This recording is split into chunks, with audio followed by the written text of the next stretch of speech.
Hi friends. So I am actually cooking up one of the recipes from my little recipe booklet today for dinner, and I thought I'd just bring you along for the ride. So I had two really small heads of cabbage, and I thought I would fry them up. I actually like to have a little bit of extra, so I don't have to cook it again tomorrow. So I thought I'd fry it all up. So I put some olive oil in the pan, and I've got the purple cabbage cut up. I'm just going to show you what I do with the green cabbage. So I've just cut it in half. And you can see the cabbage has this stem inside, and so you can just cut around that. Or, this is the way I do it, is I just lay it flat on the flat surface, and I cut away at it, thin strips. You can make them thick if you want, whatever your preference is. We like them a little thinner. And I just cut through until I get to the stem, which is where I'm at now. So then I push that aside, and I come in at an angle. Can you see that? I come in at an angle on the sides until, you guessed it, I get to the stem. And I actually went a little bit over that time, so I'm going to cut that out.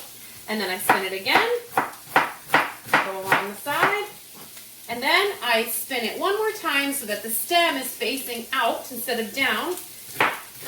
I don't like to waste, and I get as close to the stem as I can, and you can see all I've got left is stem, okay? Then I'll come into these full pieces that I originally cut. I just cut them in half. This one's moved on me. There we go. And then we'll throw them in the pan. Okay? Now, you can throw some sliced onion, chopped onion, or even what I'm going to do tonight, just some dried onion right in here. And it's great. So what I'm going to do is I'm just going to chop this last bit of cabbage up real quick. There we go, we're at the stem. We're going to spin it to the side, cut it on an angle till we get to the stem, spin it again, and then I'm going to flip it, and literally no waste. Now, little to no waste. Now, you could have no waste, as a matter of fact. If you wanted to, you could take all of these, and I would maybe cut the end off of the stem where it's all dried out, but you could take these and you can put them in a bag and throw them in your freezer with all the vegetable clippings that you would normally throw out. And when you have a nice amount, you can throw it in a pot and make some veggie stock. So that's another option. So, oops, I forgot to cut that in half. Let me just do that real quick. Okay, so we throw all this in there. We've got some olive oil going. And then I'm going to take some pepper, and I'm just going to spin you down so you can see what we're doing. We're going to do pepper. And this you're going to just do to your liking. Whatever flavor you want to do. You can add whatever seasonings you want. This is just how we like it. Simple. And I use this flavor combination pretty regularly. You can use fresh garlic and fresh onions, or you can do it this way. I'm going to use garlic powder, onion powder. Then I'm also going to use dried minced onion and minced garlic. Now I got, this onion is a little bit bigger, so I buy my spices in bulk and then I reuse the containers, but this granule one is a little thick and it doesn't come out very well.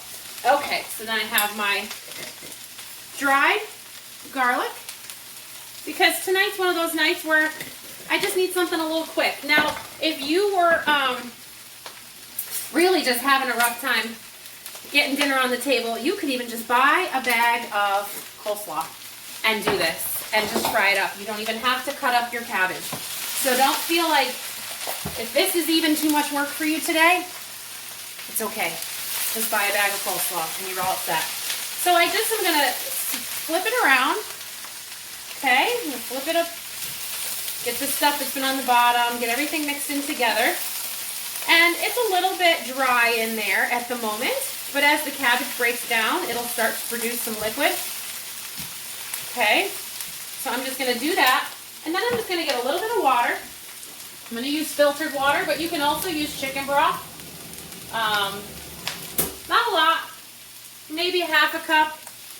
And I'm going to put it in there. And then I'm just going to throw the lid on and let it steam for a little while.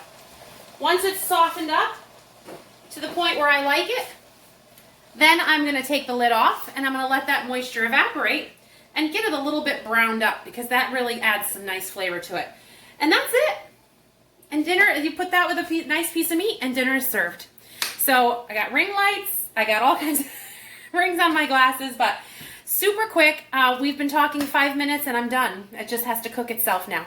So quick, easy side that's super, really, really good for you. I don't know if you know, but cabbage is really great on reducing inflammation in the body. And a lot of times when we struggle with chronic illness, there's a tremendous amount of inflammation. So if you can add more cabbage, and hey, I know that cabbage can make you a little bit gassy, but that's okay. That's because your body needs that. And so tough through it a few times and your body will start to regulate that and you won't have that issue as much anymore. So enjoy your cabbage, add it into your diet as much as you can, and see some amazing anti-inflammatory results. Hopefully this was helpful to you, and we will see you in the next video. Bye guys.